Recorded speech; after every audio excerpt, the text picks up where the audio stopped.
Hey guys, figure I'll do a little life update for a bit today. So,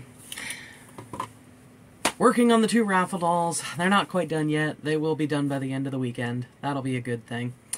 It'll be nice to work on the individual things like I've been saying this entire past week. But yeah, a little bit of a life update. I decided to bring my cat Pippin to the vet. He was in a video back in February.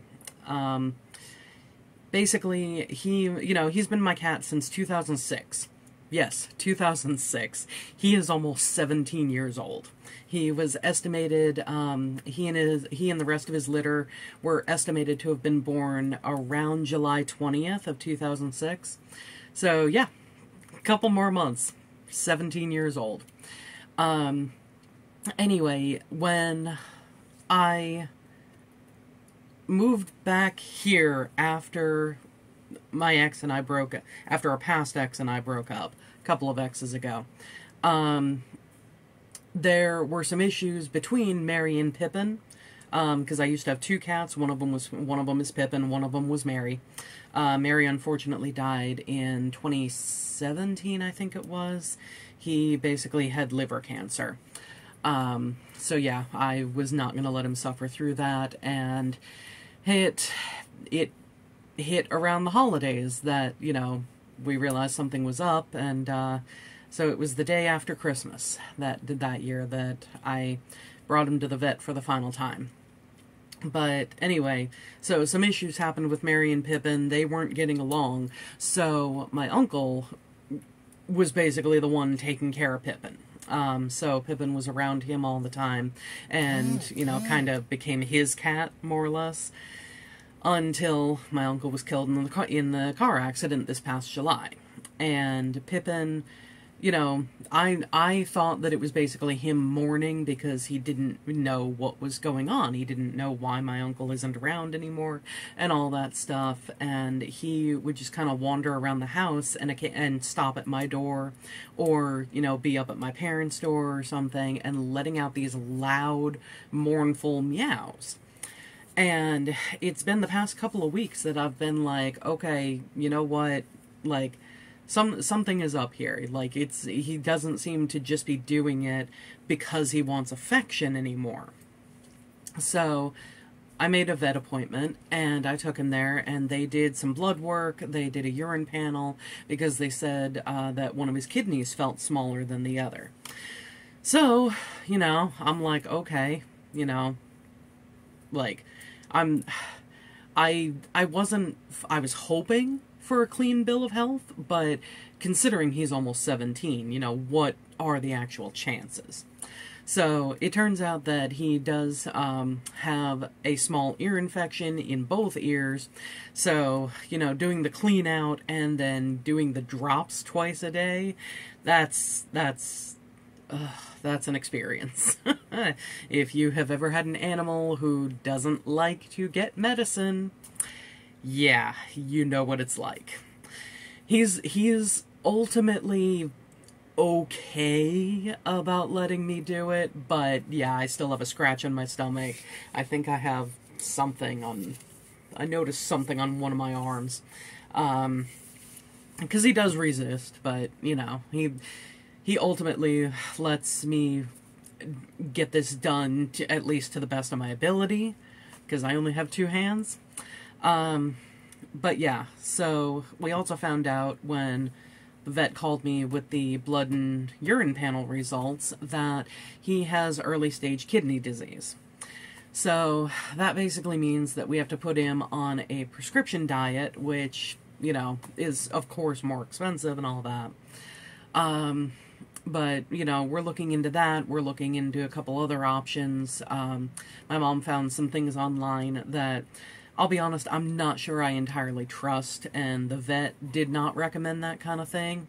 But we also have a vet in the family. I think it is my mom's cousin, or I'm not sure what the exact relation is, but she is a veterinarian.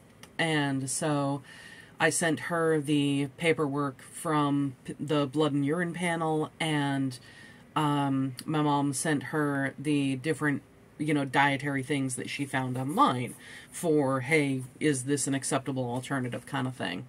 So we're going to go with that. We're going to go with one or the other option, either the prescription diet or what my mom found online. And then once Pippin is fully on that diet, he goes back to the vet after he's been on that diet for a month, and we see where the results are again with a urine panel. So, here's hoping. And honestly, like I said, he is almost 17. I'm just going to keep a close eye on him, and make sure that the rest of his time with me is good. Give him that quality time as much as I can, because as soon as I see that he's suffering, we'll make that last trip to the vet. And that's going to suck, but at least I have had him since 2006. He's been there for a lot. He has been there for numerous different animals, all 4 of my hedgehogs. He outlived Hero, which was our golden retriever. He has been there through 1, 2, 3, 4 exes of mine. Couple of different crushes. And yeah, it's going to signal the end of an era in multiple ways, because, there is the time that I had with Pippin. He is the last of the animals that I got, myself, as opposed to us adopting them from outside because they were hanging around our house or something like that. And he also signifies the last animal left in this house. We have had animals almost my entire lifetime. Heck, technically my entire lifetime, because my dad had a Siamese from before I was born. And the only reason that we didn't have him down in this house with us was because, my Nana and uncle had gotten attached to him. So Fuzzy, that was his name, Fuzzy the Siamese cat, he stayed up with my Nana and uncle after we moved down here. But yeah, so it has been at least 36, 37 years that we've had animals in this house. And then it has been at least another decade and a half that at least my dad had animals before I was born. So that's more than 50 years straight of animals. I was ready to get a Newfie. I still want one. I do still want to get one eventually. I will own a Newfie at some point. I had made plans to hopefully have one before the end of this year, but with everything with Pippin, I want to give him my time. And I can't have, I can't give a puppy the attention it deserves while giving Pippin the quality time that he deserves for the rest of his time here. So, Newfie is put off, I'm not sure how much longer, because at this point, I do kind of agree with my mom. I want to be pet-free for a little while. I don't know how long that'll last, because I will eventually have a Newfie. I will eventually have another hedgehog. It's just a question of when it'll happen, and if it'll happen anytime soon. So, anyway, little life update with the pet that I have left. Thanks for watching, guys. Bye.